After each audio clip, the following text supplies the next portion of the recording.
Hi there, Mr. Rootsart here again, and I'm going to continue with our physics series. I've just done a video on potential energy, gravitational potential energy, and one on calculating kinetic energy. And now what I'd like to do is show you the relationship between gravitational potential energy and kinetic energy. So I have the two equations here, or formulas that we've used, one for potential energy up here and one for kinetic energy down here. And I just wanted to show you the relationship between the two.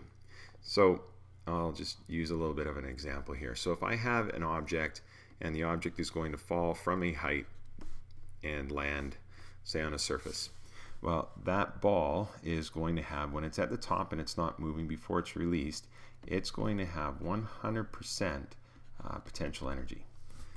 Okay? It has no kinetic energy because in order to have kinetic energy, it has to be moving. It must have a velocity. So if it's still up here and it's not moving, it is going to have 100% potential energy. Now, when it lands at the bottom here, and we know that whenever we do a problem that an object falls, just the fraction of a second before it does come to rest, it is going to have the maximum amount of kinetic energy, and that maximum amount of kinetic energy is going to equal 100% of the energy in the system. So what happens here as it's moving and it hits, let's say it hits this 50% point here, so it's halfway down. How much kinetic energy does it have and how much potential energy does it have? Well, we know that when it is 50% of the height here, it is going to have 50% of the energy is going to be potential, and 50% of that energy is going to be kinetic. So any energy that is lost, so potential energy lost, is going to be equal to kinetic energy gained. Okay, and that is when an object is falling. Now, the same can be true for an object that is going the other direction.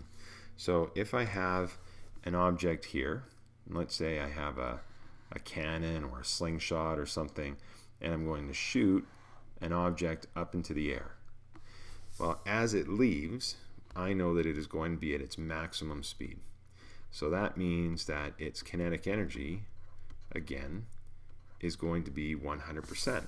So as it goes up to the top here, eventually we know it's going to reach its maximum height and it's going to stop, right? So when at max height,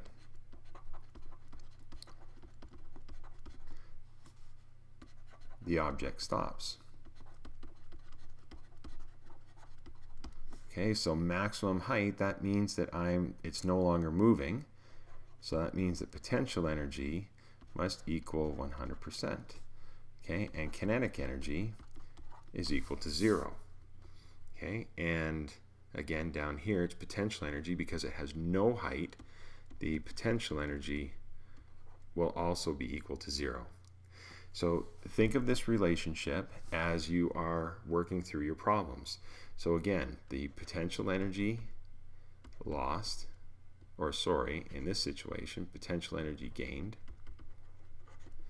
is equal to kinetic energy lost, because energy isn't created or destroyed. We're just converting it from one form to the other. And this, of course, is in the situation where there is we have no friction or anything like that. There's no wind resistance. So that's the relationship between kinetic energy and potential energy. And hopefully this helps you to solve some of those problems where we have objects that are falling and when we have objects that are being thrown straight up into the air. And practice these, and we will see you in class. Science.